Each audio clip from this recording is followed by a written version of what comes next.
اس کے انسان میں آپ کا باہر نکلنا اصل بحث تھی.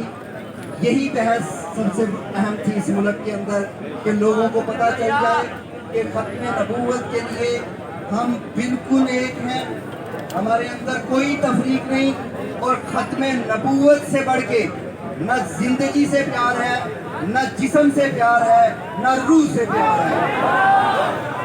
ہم سپریم کورٹ کے چیف جسٹس صاحب نے جو آج عدالت میں فرمایا کہ وہ اپنے کیس کے دونوں فیصلے واپس لے کر دوبارہ لکھیں گے, ہم یہ خوش آئند سمجھتے ہیں اور ہم ان کے اس لیے شکر گزار ہیں کہ انہوں نے ملک کو ایک بہت بڑے سانحے سے بچایا.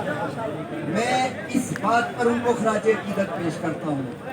دوسری بات, ہم سے پوچھا جا رہا ہے کہ اس فیصلے پہ آپ کا کیا ری ایکشن, تو جب فیصلہ تفصیلی آئے گا تو ری ایکشن بھی تمام احباب کو بتا دیں گے. اگر وہ قانون, آئین اور شریعت کے مطابق ہوا, میرے خلاف ہو میری فیور میں ہو, اس سے کوئی فرق نہیں پڑتا, لیکن اگر وہ قانون شریعت اور آئین کے حق میں ہوا ہم اس کو منوعن تسلیم کریں گے.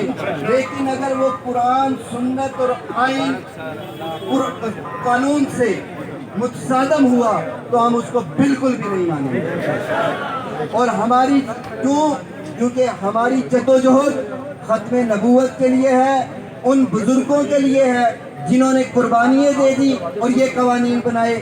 اس قوانین کو کسی بھی صورت ایک انچ بھی پیچھے نہیں کیا جا سکتا. اس کے اندر ایک انچ کی لچک بھی ہمیں برداشت نہیں ہے. اس کے لیے ہمیں اپنی زندگی بہت چھوٹی لگتی ہیں, ہمیں پوری سسٹم کا نظام بہت چھوٹا لگتا ہے, کیونکہ میرے نبی صلی اللہ علیہ وآلہ وسلم ان کی ختم نبوت کا مقام بہت بلند ہے. رب نے ہمیں بتایا ہے کہ بہت بلند ہے, اس لیے اس پہ کوئی انگلی برداشت نہیں کریں گے. اسی کے ساتھ تمام اکابرین کا اور تمام افراد کا جو پاکستان کے اندر کسی بھی جگہ اس نیت سے گھر سے باہر نکل کر کھڑا ہے, ہم اس کے شکر گزار ہیں. ان کا احسان مدعو معالی نہیں. ختم نبوت کانفرنس 6 ستمبر کو پشاور میں ہو رہی ہے, 7 ستمبر کو راولپنڈی لیاقت باغ میں ہو رہی ہے.